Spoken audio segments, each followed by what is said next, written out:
55名用户联合举报苹果，真以为中国人傻钱多？话说啊，最近这个苹果公司又被推上了风口浪尖了。这是最近一个举报信里的原话，特扎心。欧洲、澳大利亚、美国、日韩在内的这么多地区和国家都调整了，但是唯独对中国特殊，这是不尊重中国消费者的选择权和公平交易权。难道真是中国人傻钱多吗？这种傲慢的做法是不是应该要做调整呢？这话说的够劲儿了吧？中国人傻钱多，这顶帽子可不小啊！这到底是怎么回事呢？10月20号，55名中国的消费者实名举报苹果公司滥用市场支配地位，领头是2位律师，他们把这封信直接递给了咱们的国家市场监督管理总局。举报核心就是苹果税。可能有些朋友还不太明白啊，啥叫苹果税啊？我用大白话给您解释一下啊。你用这个苹果手机吧，你是不是得从它那个官方的 Apple Store 里下软件 ？OK， 这没问题啊。问题出在哪儿呢？出在你花钱的时候啊。比方说你玩个游戏想买个皮肤、买个道具，或者你看个视频想充个会员，你在这个 app 里点了支付的时候，这个苹果它就咚一下跳出来了，告诉你啊，必须用我的支付渠道，这叫 IAP， 就是应用内购买。你用微信支付不行，用支付宝呢没门儿，你就得绑你的卡或者用苹果自己的支付体系。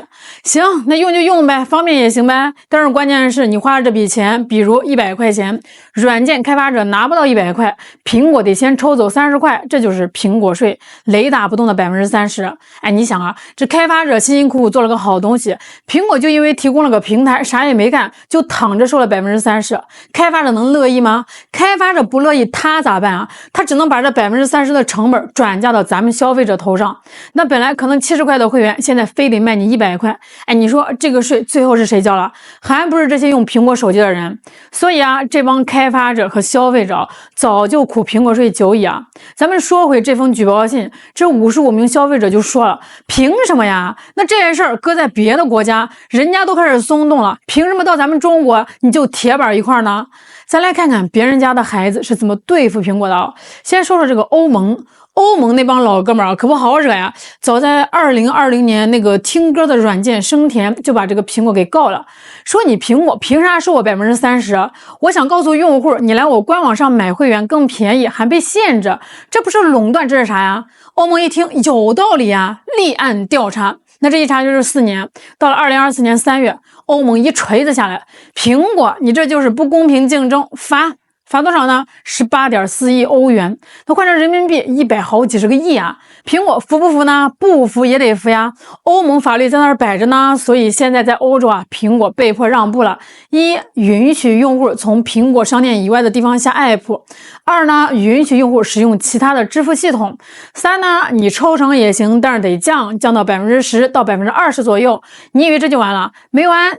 过了1个月，欧盟又来了，苹果，我发现你不老实啊！你还在限制开发者引导用户去别的地方付款，不行，再罚，又罚了5亿欧元。看见没？欧盟是真的下狠手。这苹果在欧洲那真是虎落平阳被犬欺。不对啊，是受到了法律的严厉制裁。再说说美国是苹果的老家吧？老家人也看不过去了呀。打官司是谁呢？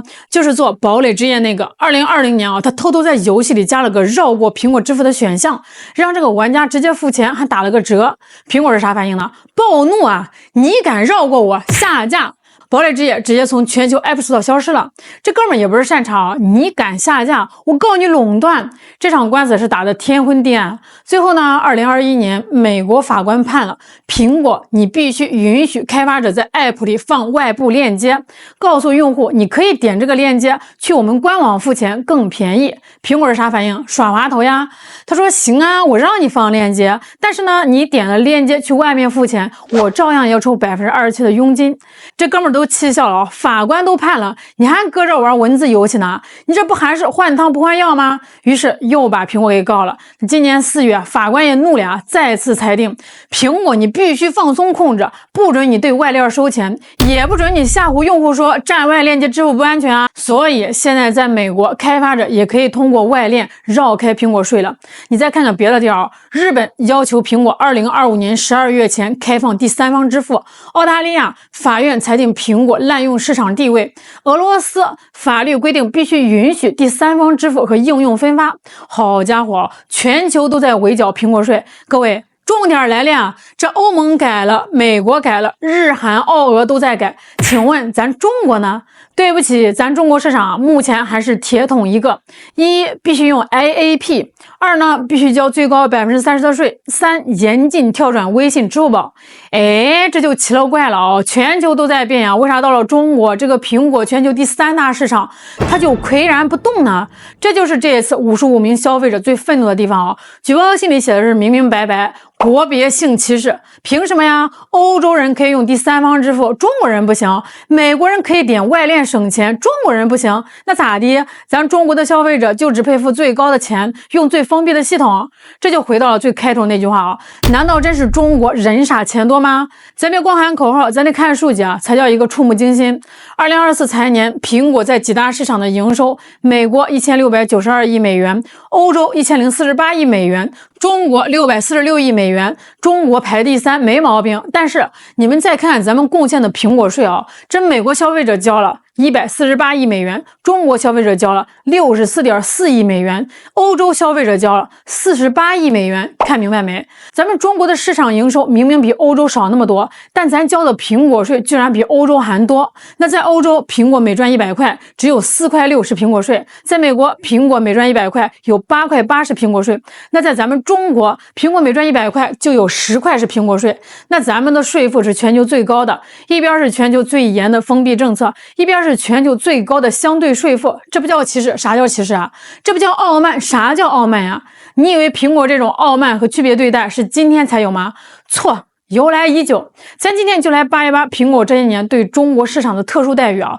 有朋友可能还记得2018年全国各地突然有大量的苹果用户反映自己的 Apple ID 被盗了干嘛？刷钱呀。很多人一觉醒来啊，发现自己绑定的支付宝、微信、银行卡被刷了几百、上千甚至上万块啊，买的全是什么游戏点卡、装备。受害者粗略统计啊，有好几千人。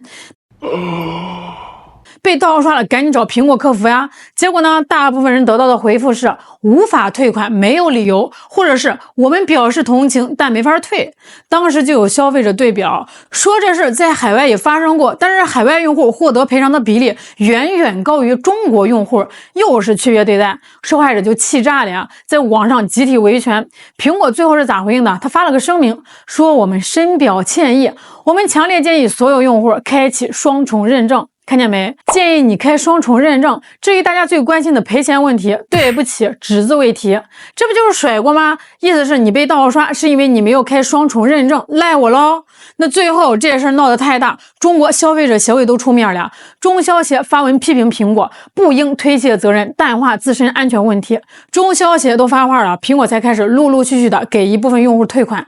你不闹大，他就不理你啊！你说这傲慢不傲慢？买过苹果产品的朋友可能都听说过 Apple Care， 就是说你多花1000多块钱买个延保加意外险，那买了之后呢，这个手机碎屏了、进水了，你花点小钱就能修，号称不限次数意外损坏保修。这个服务本来是挺好的，结果呢，2021年6月，苹果悄悄改了政策。本来你在大陆买完这个 iPhone， 有60天的时间考虑要不要买这个 Apple Care， 这个苹果给改成了只有7天。你激活手机7天内不买，那对不起，过时不候。关键点又来了啊！这个7天政策是中国大陆特供，在全世界绝大多数国家和地区啊，人家还是60天。凭什么呀？咱们中国人买东西决策就得比外国人快53天，这又是什么国别性歧视啊？各位，你们发现规律没有啊？10几年了，这种区别对待就没停过。就像举报律师说的，那除非一个地区对他采取严厉的法律行动，否则他不会改变。他就是看准了呀，中国市场虽然大，但是之前对他的约束不够狠。欧盟罚他18亿欧，他马上就改啊。美国法官判他输，他马上就改。中国这边呢，咱们之前也不是没告过啊。2021年就有个消费者告过苹果，也是举报律师代理的。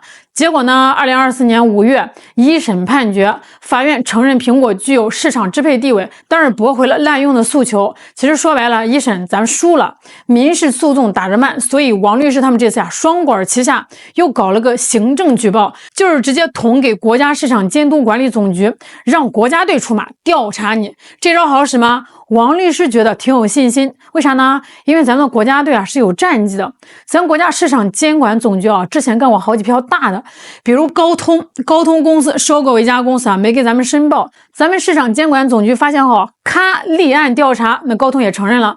还有这个英伟达收购麦洛斯的时候，跟咱们这儿签了附加条件，结果他没有遵守，咱市场监管总局咔反垄断调查，看见没？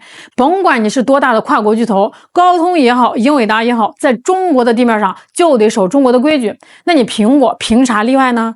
而且啊，苹果现在这日子也不是那么好过。这2年呢，咱国产的手机，华为、vivo、OPPO、小米，哪个不是迎头赶上？苹果在中国大陆的销量份额连续2年都在下滑，直到今年的6月底，才靠着国补勉强恢复了增长。他也知道疼啊，也知道怕，所以呢，最新的 iPhone 17系列才拼了命的挤爆牙膏，加了点新的功能。苹果刚靠降价和挤牙膏在中国市场缓了口气。苹果的 CEO 库克前阵子刚访问完中国，满面吹风啊，还说将加大在华投资。结果呢，库克前脚刚走，后脚55名消费者的举报信就拍上来了，这时间点卡的绝了呀！这对于苹果来说绝对是晴天霹雳。你刚表态完加大投资，你对中国消费者苹果税的区别对待问题怎么说？你这边刚靠 iPhone 17稳住业绩，马上要发第4财季财报了，这个时候爆出国别性歧视的丑闻，你让投资者怎么看啊？你让几亿中国用户怎么想？所以啊，中国市场啊是苹果的第3大市场，是它的摇钱树之一啊。那中国消费者是苹果的衣食父母之一。2024年，咱给苹果贡献了646亿美元营收，还交了64亿美元的苹果税。那咱们花了钱，理应得到尊重。这个尊重啊，不是让你库克来中国说2句漂亮话，说句加大投资。那这个尊重是体现在行动上的。这次55名消费者的集体举报就是一声警钟，他敲打就是苹果的傲慢，他要争取的是咱们中国消费者早就该有的选择权和公平交易权。咱不反对你苹果赚钱啊，好产品咱愿意买单。当然我们反对的是你把我们当2等公民，把我们当韭菜啊。在欧盟能做到的，在中国也必须做到；在美国能让步的，在中国也必须让步。看看这一回啊，苹果是继续傲慢下去，还是乖乖的把欠咱们中国消费者的公平给还回来？好啦，今天就聊到这儿了。你对苹果这个事儿有啥看法呢？你是不是也觉得被区别对待了？欢迎在这个评论区跟我一块聊聊哦。我是小兰，我们下期再见。